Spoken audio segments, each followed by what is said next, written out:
అందరికీ welcome to my channel మహా healthy kitchen. ఈరోజు మన కిచెన్లో పాలకూర పప్పుని ఎలా చేయాలో చూపించబోతున్నాను. నేను చెప్పే చిన్న టిప్స్ని ఫాలో అవ్వండి. పాలకూర పప్పు చాలా టేస్ట్గా రుచిగా ఉంటుంది. మరి పాలకూర పప్పు మేకింగ్ ప్రాసెస్లోకి వెళ్ళిపోదాం రండి. ముందుగా స్టవ్ ఆన్ చేసుకుని ప్యాన్ పెట్టుకుని నేను ఒక ఫుల్ కప్ పెసరపప్పును తీసుకుంటున్నాను. మంటని మీడియం ఫ్లేమ్లో ఉంచి 5 to 6 minutes పెసరపప్పుని ఎర్రగా కలుపుకుంటూ వేయించుకోండి. ఇలా పప్పును వేయించుకోవడం వల్ల పప్పును ఉడికించుకున్నప్పుడు జిగురు లేకుండా ఉంటుంది, టేస్ట్ కూడా బాగుంటుంది. పప్పును ఎర్రగా వేయించుకున్నాక మంచి నీళ్ళతో 2 to 3 times వాష్ చేసుకొని పక్కన ఉంచుకోండి. ఇప్పుడు శుభ్రంగా కడిగి తీసుకున్న పెసరపప్పులో 2 to 3 cups వాటర్ యాడ్ చేసుకుని చిటికెడు పసుపుని యాడ్ చేసుకుని స్టవ్ ఆన్ చేసుకుని ఉడికించుకోండి. పెసరపప్పు ఫాస్ట్గా 15 minutesలో ఉడికిపోతుంది. నేను ఈ ప్రాసెస్ అంతా నార్మల్గానే చేస్తున్నాను. పప్పు ఉడికించడానికి కుక్కర్ని యూస్ చేయడం లేదు. పప్పు ఉడికేలోపు ఒక ఆనియన్ను 4 పచ్చిమిరపకాయల్ని ముక్కలుగా కట్ చేసుకుని పక్కన ఉంచుకోండి. అలాగే పండిన టమాటోలను 3 కూడా చిన్నగా కట్ చేసుకోండి.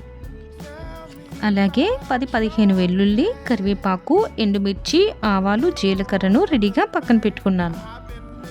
5 నిమిషాల తర్వాత చూస్తే పప్పు ఉడకడం ఇలా స్టార్ట్ అయ్యింది. ఇందులో కట్ చేసుకున్న ఆనియన్, పచ్చిమిర్చి ముక్కల్ని వేసుకొని ఉడికించుకోండి. ఈ పప్పులో కట్ చేసి పెట్టుకున్న టమాటా ముక్కలను వేసుకుని ఒకసారి బాగా కలిపి క్లీన్ చేసి కట్ చేసుకున్న పాలకూరని వేసుకుని 5 నిమిషాల పాటు ఆకును మెత్తగా అయ్యే వరకు ఉడికించుకోండి. ఇప్పుడు పప్పులో టేస్ట్కి సరిపడినంత సాల్ట్ని యాడ్ చేసుకుని 1 టీ స్పూన్ కారంను కూడా వేసి కలుపుకొని పాలకూర ఉడికిందో లేదో చెక్ చేసుకోండి. ఆకుకూర మెత్తగా సాఫ్ట్ అయిపోయింది. ఇప్పుడు పోపు పెట్టుకుందాం. మన ఆంధ్ర వాళ్ళకి పప్పులోకి వడియాలు, అప్పడాలు లేకపోతే ఎలా చెప్పండి, వడియాలు, అప్పడాలు వేయించుకుందాం.